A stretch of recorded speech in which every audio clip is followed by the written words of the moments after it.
Assalamualaikum warahmatullahi wabarakatuh. Rahayu, rahayu, rahayu.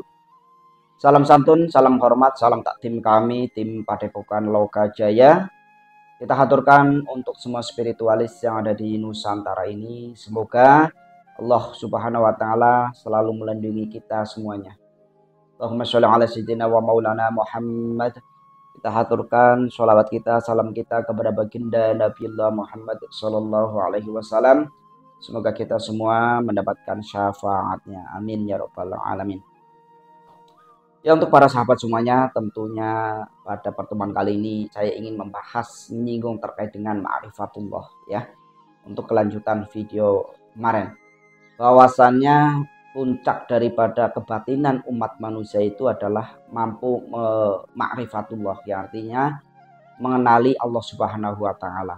Tetapi harus kita sadari nih ya, bahwasanya banyak orang yang tersesat dengan belajar ma'rifatullah. Karena apa? Karena dengan bahasa-bahasa yang kiasan, sehingga itu banyak yang tidak mampu dalam memaknai arti-arti tersebut, sehingga menganggap semuanya itu dibenarkan. Tetapi itu adalah terkadang itu malah justru bisa tersesat dalam berupaya mencapai kema'rifatullah. Itu tantangan yang terbesar memang di situ. Nah, tentunya harus mempunyai pondasi-pondasi terlebih dahulu dalam ma'rifatullah, dalam kita belajar ma'rifat. Ya, tentunya syariatnya itu juga harus benar-benar kuat ya. Banyak orang yang sudah ma'rifatullah tetapi meninggalkan syariat-syariat yang ada. Nah, itu apa bisa dikatakan ma'rifatullah? Bertauhid, yang penting kita percaya pada Allah. Nah, itu juga menurut saya kurang pas, dan menurut saya itu adalah sesat dan menyesatkan. Karena apa? Karena tentunya ma'rifatullah itu hubungan kita dengan Allah Subhanahu wa Ta'ala, yang sebagai patokan tolak ukur barometer itu adalah Nabiullah Muhammad Shallallahu Alaihi Wasallam, yang tentunya tidak sedikit pun tidak pernah meninggalkan kewajiban-kewajiban sebagai syariatnya.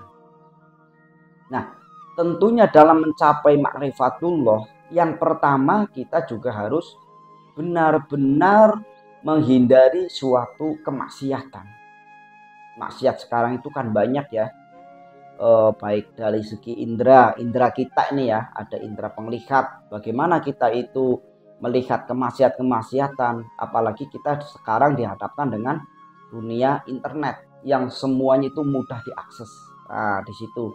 Dan apalagi banyaknya orang dengan sengaja menyebarkan video-video yang tidak elok lah dipandang, yang menyebabkan kita gagal dalam ma'rifatullah.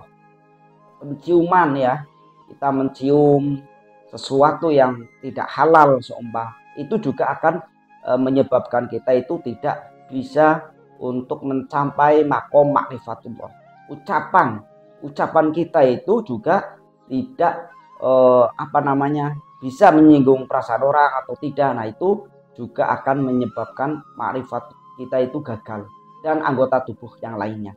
Karena semua untuk ma'rifatullah itu kita benar-benar bisa menjaga semua anggota tubuh ini dari perkara-perkara yang menyebabkan kita itu malah justru tidak bisa untuk ma'rifatullah, yang artinya gagal karena perbuatan kita itu tersendiri ya.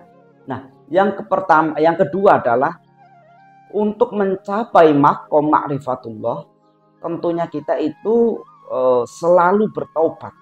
Jadi melakukan suatu dosa yang tidak disengaja, itu benar-benar merasa berdosa, merasa salah kepada Allah Subhanahu wa Ta'ala, sehingga benar-benar setiap hari itu melakukan tobat kepada Allah Subhanahu wa Ta'ala, tobat yang sesungguhnya, tobat nasuhan yang sesungguh-sungguhnya tobat, sehingga kita tidak akan mengulangi apa yang perbuatan tersebut itu namanya tobat nasuha, tobat yang sungguh-sungguh ya. Tuh, dan tentunya orang yang akan mencapai kema'rifatullah itu memang tidak mudah, karena kita dihadapkan dengan dunia sosial seperti ini, apalagi dengan kita bermasyarakat.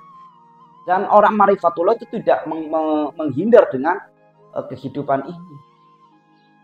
Ya, jadi untuk mencapai makom ma'rifatullah yang tentunya memang perjalanan kita secara spiritual untuk mencapai kebatinan kita benar-benar dekat dengan Allah Subhanahu wa Ta'ala, itu benar-benar perlu ujian, perlu usaha yang benar-benar usaha itu akan dilihat oleh Allah Subhanahu wa Ta'ala. Jadi tidak mudah ya, apalagi belajar ma'rifatullah itu hanya untuk sekedar melihat ghaib, apalagi untuk diakui sebagai ma'rifatullah, apalagi diakui sebagai orang yang suci, orang yang dekat.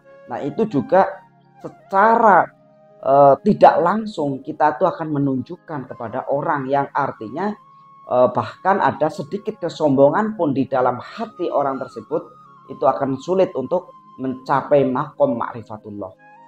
Jadi makom ma'rifatullah itu memang sangat-sangat suci, sangat-sangat sulit untuk digapai oleh orang-orang, kecuali orang-orang itu memang benar-benar pilihan Allah Subhanahu wa Ta'ala, ya, termasuk Satrul Piningit, Imam Al-Mahdi, Ratu Adil.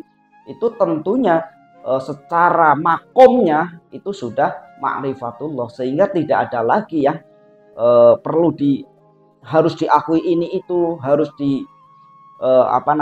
disanjung ini itu, enggak. Memang semuanya itu apa yang dikatakannya untuk orang-orang ma'rifatullah itu yang memang atas kehendak Allah Subhanahu wa Ta'ala. Ya, salah satunya itu, dan memenuhi kebutuhan-kebutuhan yang ada di dalam tubuh kita. Yang artinya orang untuk mencapai makom ma'rifatullah itu tidak ada aniaya terhadap diri kita sendiri. Ya. Yang artinya tidak menyiksa diri kita sendiri dalam berbagai apapun. Jadi bahasa batinnya itu benar-benar selalu dibersihkan, selalu berusaha membersihkan batinnya daripada prasangka buruk kepada orang lain, ya. Apalagi sampai mengucapkan sesuatu yang di situ menimbulkan perasaan orang lain itu terluka. Nah, itu sangat-sangat akan mengganggu kita mencapai makom ma'rifatullah itu. Apalagi menipu, itu ma'rifatullah bohongan itu ya. Nah, untuk mencapai ma'rifatullah itu juga ada tahapannya, nggak langsung kita langsung ke ma'rifatullah. Kita juga harus ma'rifatul jin, yang artinya kita juga menelusuri seperti apa sesungguhnya jin itu, bagaimana sifat-sifat jin seperti itu, sehingga saat kita memasuki ma'rifatul ruh, kita tuh tidak tertipu dengan kelamufase atau jin yang mengaku-ngaku. Jadi itu kan jin banyak yang mengaku-ngaku juga menjadi leluhur kita, mengaku-ngaku menjadi nabi, ya, tetapi menyerupai tidak bisa, hanya mengaku-ngaku saja. Ya, belum kita setelah itu bagaimana kita menelusuri, memahami terkait dengan ma'rifatul ruh, ya, sehingga kita tidak tertipu juga dengan jin yang mengaku-ngaku sebagai leluhur kita. Ma'rifatul malaikat. Nah, bagaimana kita akan mengetahui makom kita, pencapaian kita terhadap menelusuri sifat-sifat malaikat seperti apa dan bagaimana tugas-tugasnya. Kenapa malaikat diciptakan oleh Allah Subhanahu wa Ta'ala? Kenapa malaikat tidak mempunyai nafsu, hanya mempunyai akal? Nah, di situ. Nah, sehingga kalau kita semuanya itu sudah bisa menguasai terkait dengan ma'rifatul jin, ma'rifatul ruh, atau ma'rifatul sukma, ma'rifatul malaikat. Nah, baru kita tahapan ke ma'rifatullah, sehingga kita tahu persis dan benar-benar siapa yang memberikan petunjuk itu, ataukah jin, ataukah leluhur, ataukah malaikat, ataukah Allah Subhanahu wa Ta'ala. Nah, disitulah tingkatan kita dalam mencapai makom marifatullah. Semuanya itu ada tahapan-tahapannya yang apalagi dihadapkan kita itu dengan dunia nyata seperti ini yang tentunya banyak cobaan. Kita mesti dihina, kita tidak dihina pun kita tidak akan terhina. Dipuja pun kita tidak akan terbang. Kan seperti itu. Jadi makom dalam kita mencapai ma'rifatullah itu ya memang harus diusahakan semaksimal mungkin dalam kita selalu berusaha menghindari perkara-perkara yang menyebabkan hati kita itu tertutup. Karena dosa itu ibaratkan kalau dalam kitab Ihya Ulumuddin, Imam Al-Ghazali menggambarkan bahwasanya hati itu ibaratkan kaca dan dosa ibaratkan debu. Kaca itu tidak bisa untuk bercermin bila mana itu banyak debunya. Nah, hati kita tidak bisa akan melihat sesuatu, melihat Allah Subhanahu wa taala yang artinya itu sifat-sifatnya dekat atau sepertinya, bukan melihat wujudnya ya. Ini juga perlu dijelaskan juga.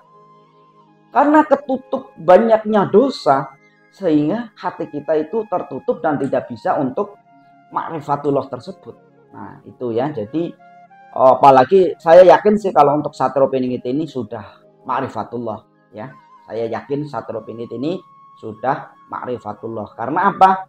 Karena Satrio Piningit ini memang diberi pengetahuan, diberi keilmuan oleh Allah Subhanahu wa taala yang sebagaimana bisa melihat hati orang lain ya. Karena di zaman akhir seperti ini itu banyak orang-orang munafik, banyak orang-orang yang bertopeng sehingga yang dilihat itu bukan jasadnya ya, sehingga yang dilihat itu adalah hatinya, sehingga Satrio Piningit itu tidaklah akan mungkin tertipu oleh siapapun itu ya. Terima kasih, mohon untuk diluruskan ya, atau dibenarkanlah bila mana jauh daripada kebenaran, karena kebenaran itu hanya milik Allah Subhanahu wa taala. Salam santun, salam hormat, salam takdim kami tim Padepokan Lokajaya. Assalamualaikum warahmatullahi wabarakatuh. Rahayu, rahayu, rahayu.